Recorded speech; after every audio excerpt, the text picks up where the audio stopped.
Wa tasarruful maridi fi ma zada ala thulusi mauqufun ala ijazatil warasati min ba'dihi. Dan tasarruf orang yang sakit pada harta yang lebih di atas sepertiga itu terhenti sahnya di atas keizinan warisnya sesudah dia mati nanti. Jadi tasarruf, maksud dengan tasarruf adalah mempergunakan hartanya dengan tanpa imbalan. Termasuk dalam tasarruf tanpa imbalan yaitu menghibahkan, mewasiatkan, menyedekahkan, itu semuanya adalah memberikan harta kepada orang lain tanpa imbalan. Adapun memberikan harta, mentasarruf harta dengan imbalan, misalnya menjual, ini adalah sah walaupun tidak ada izin waris. Yang dimaksud orang sakit di sini adalah orang yang sakit yang membawa kepada mati. Jadi sakit yang membawa kepada mati, sakit tidak sembuh lagi sampai dia mati. Termasuk juga orang yang dalam makna sakit mati adalah orang yang pergi ke medan perang. Orang yang pergi ke medan perang juga hukumnya seperti demikian, dianggap orang yang sedang sakit mati. Kan?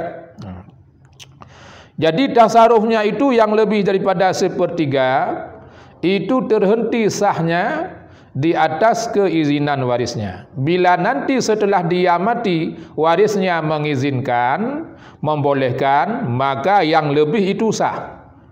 Apabila tidak dibolehkan, tidak diizinkan oleh waris, maka yang lebih itu tidak sah. Adapun yang sepertiga sah. Ini persoalan adalah berwasiat ataupun berhibah ataupun bersedekah bukan kepada waris, akan tetapi kepada orang lain. Adapun apabila berwasiat, orang sakit berwasiat ataupun berhibah ataupun mensedekahkan kepada warisnya misalnya kepada anaknya, maka ini sepertiga atau lebih daripada sepertiga, kurang daripada sepertiga, walaupun sedikit sekali, ini dibutuhkan kepada keizinan waris yang lain. Apabila nanti setelah dia mati waris yang lain mengizinkannya, membolehkannya, maka tasarrufnya ataupun hibahnya, wasiatnya, sedekahnya kepada waris atau kepada anaknya sah. Bila tidak sah.